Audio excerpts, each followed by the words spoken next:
I'm Janine, and today we are doing part 3 of episode 3 of our From Manhattan to Stars Hollow TBR podcast.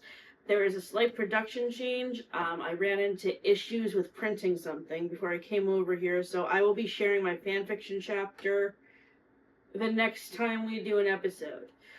So the first thing we're going to talk about today is Freaky Friday. What did you think of the book of Freaky Friday, Kathleen? It was interesting. I listened to the audiobook version of it, so I felt like the main character in the book, the older sister, was a little acted a little kiddish. Yeah. Towards her, younger brother. She was kind of like complaining about everything. Right. So, how is the narration of this audiobook compared to others that you've been listening to for the TBR? The narration was like a fast pace. Yeah. So it was. I feel like you got into the storyline a little bit more than some other audiobooks that I've listened to in the past. Yeah. I liked this book, but I think the movie was a lot better. Yeah, I agree. The movie's a lot better. And also, Matt and I saw the musical back in August back at the beginning of August at Prescott Park in Portsmouth with our friends from New Hampshire, and we enjoyed the play, but we feel like sometimes I think they make musicals based on movies just for the nostalgia factor. Yeah. Which even our friend Patty from New Hampshire agreed with us that the music in the musical of Freaky Friday was very underwhelming. There was only one song that both of us enjoyed, and it was called Women and Sandwiches, and that made me think of Joey from Friends because he loves to eat sandwiches. And then the mother character of Catherine, who is Jamie Lee Curtis's character in the movie, I actually like her character better in the musical because I feel like her character as a wedding planner fits the overall theme of the story better because in the movie she's a counselor, and I just feel like her job as a wedding planner in a musical made more sense for her character. And then the little brother had a interest that I felt bad for the little brother in the musical because his interest was doing puppets and doing comedy, and his jokes were actually really funny, but he was very underappreciated by his family, and that's why he runs away. And that made me feel sad because as somebody who's a performer, I just felt his talents should have been more nurtured instead of overlooked. Yeah, no, right, that makes sense. So what would you give the book of Freaky Friday for a rating? The 4.5. 4.5? Yeah. I gave it 3.5 to 4, and then I gave the movie 8.5 out of 10 stars in the Internet Movie Database. Yeah, I would agree with the rating on the movie being 8 to 10, around there for a star rating. Having seen the movie a while back. What's next? I need to find the schedule. Hang on. Yeah. I think we are talking about the Gilmore Girls episode today. Oh, yeah. The Gilmore Girls episode about the house party the Keg Max episode. Yeah, Keg Max. Yeah.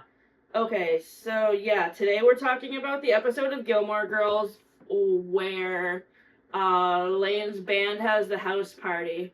And the thing I like about this episode is because I was not a big partier in high school, so like while I was being transported to the scene of the house party in this episode, it was a lot of fun because I was not a partier in high school. I wouldn't say I was antisocial, but like the only parties that I went to in high school were like, I was the manager of a lot of sports teams, so I would go to a lot of like parties before game night where we ate a lot of pasta. But I was not a big attender of parties that had alcohol at it like this one. So the funny scene in this episode is when Lane drunk dials her mom and tells her she would rather be with Dave instead of with Young Chu. Is that the guy who's Korean? Yeah, Young Chu. Yeah. So, and I don't remember if it's in this episode or if it's in a previous episode, but there's a funny scene between Mrs. Kim and Dave where Mrs. Kim is like, yeah, by the way, Lane has a crush on you. Was that in this episode, or was that... I think it's in another episode, maybe. Yeah, that was funny. So... I think it's one of the further... The controversial scene in this episode is when Jess sexually assaults Rory. Yeah. I feel like this episode was really well acted by Milo Vitagliano and Alexis Bledel, but however, I have never been in a situation like this, but I don't know about you, I felt really, really bad for Rory because she was trying to get out of Jess what's wrong, what was bothering him. Yeah. So in this episode, Jess basically gets kicked out of school because he's flunking out and he was supposed to buy the tickets for the prom for him and Rory, but he can't buy the tickets because he no longer attends Stars Hollow High. Flunked out of school because he hadn't been attending. Right. He had missed too many days or whatever. Yeah.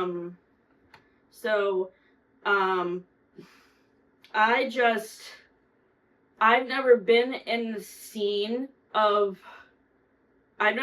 situation before, thankfully, where I have been sexually assaulted, and that's why I especially felt bad for Rory in this scene, because she didn't know what was happening to her, and she blamed herself for the way Jess treated her when it wasn't her fault.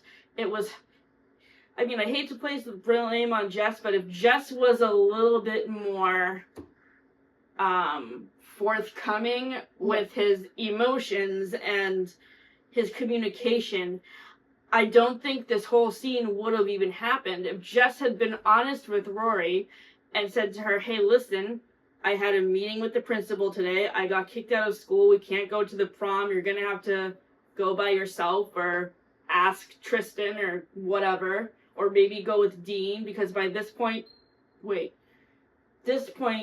she was still dating Dean, right? Dean wasn't with Lindsay yet in this episode, or... No, they were together. Oh, okay. Dating, yeah. So, yeah.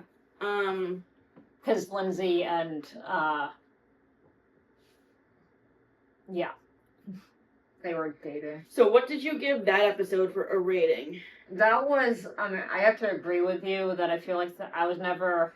Kind of like you, I was never a partier in high school, so a 3 to 4 for me. Having rewatched it again, because even the fight scene between Dean and Jess, I feel like they could have handled that situation a little bit. Yes, the scene about Dean and Jess is also what bothered me, because I feel instead of getting into a physical fight, they should have taken out their conversation outside of the room where the band was performing, because it kind of distracted the band. It distracted the band's performance, and also they caused damage. I think stuff got broken in the house too, and that would have gotten the parents of the owners of the house mad, because actually I don't think the parents of this kid who was hosting the party knew that he was having a party. No, I don't think they were home. They weren't home. That's the whole thing. The parents were away,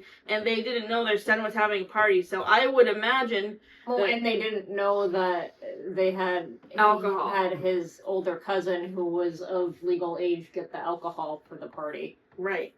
So... And, I'm not a big drinker, and when I do drink... I'm a pretty lightweight, so I probably would have been out after one drink. I don't know how many drinks Lane had before drunk dialing her mom, but... No, but she had enough. The other thing we were supposed to talk about today is the episode that we watched of the Ferris Bueller TV show. Yeah. That was interesting. Actually, that was actually the first time I had seen that, so I thought... Have you ever seen the movie with Matthew Broderick? Yes, I've seen the movie. So it kind of reminded me of that a little bit. Do you think the movie is better than the show? Yeah. Me too. Yeah. So I think the movie gets a better star rating. The only reason why I wanted to watch this show to review for the podcast was because Jennifer Aniston was in this show before she was on Friends, and I like to kind of see her older characters before she played Rachel to kind of compare. Like another show that Matt and I have watched before Jennifer Aniston was on Friends is called, it's a horror movie from the 1980s called Leprechaun, where she plays this bratty, rich, spoiled girl. Very similar personality to Rachel. Her name is Tori. Yeah. And, like, her character is very one-note and underdeveloped, and I feel like she does a good job playing Ferris's sister in the TV show. But, again, she's one-note because she's a spoiled, rich kid. And I don't really like how Jennifer got grounded, Jennifer Aniston's character, Jeannie, got grounded because Ferris was the one who got, basically, she gets grounded because she tells her parents that Ferris got expelled from school, which is stupid. Ferris should be the one getting grounded because he was the one that got expelled, so. Right. Why should the older sister? So in the movie, the older sister is also played by Jennifer Grey from Dirty Dancing, who was on Friends in a few episodes. She plays Rachel's high school friend Mindy, who gets married to her ex-husband Barry. So, what did you give the Ferris Bueller TV show episode for a rating that we watched? 3.5. Yeah, me too. Yeah. Me too. I'm not going to continue watching this series because I was not a big fan of it, and so we ended up watching a different episode because for some reason the pilot episode was too short for us, and we decided to watch another episode. So the episode that we watched, I like how Ferris was trying to, like, get Cameron out of his shell and have him be more comfortable around girls or whatever, but, like, overall, I'm not going to continue watching this show because I don't think it's very funny. Yeah. And I didn't really think the Boys Will Be Boys show that Matthew Perry in was very funny either. We're going to be reviewing that in a later episode, though. Yeah. So I apologize for the complication that I had with my printer today. As I said, I will be sharing my fanfiction chapter in the next episode, which will be in October. Yeah. So in the next episode, along with the fan fiction chapter, we will be doing our September wrap up for our TBR, which will include Bride by Allie Hazelwood, The Freedom Writers Diaries, Heartburn by Nora Ephron, and Beach Read by Emily Henry. I think so, yeah. So the next episode of the podcast will be out on October 17th or whatever the next Friday is after we film at Double House, which I think is the 17th or 19th or somewhere around there, yeah. Yes. So in the meantime, check out our blog with our written reviews. The link will be in the description. And don't forget, pre-orders are now available for my fan fiction that I'm selling at our art show on December 12th. And the link to that will also be in the description. The cost is $15. Thank you. Thank you.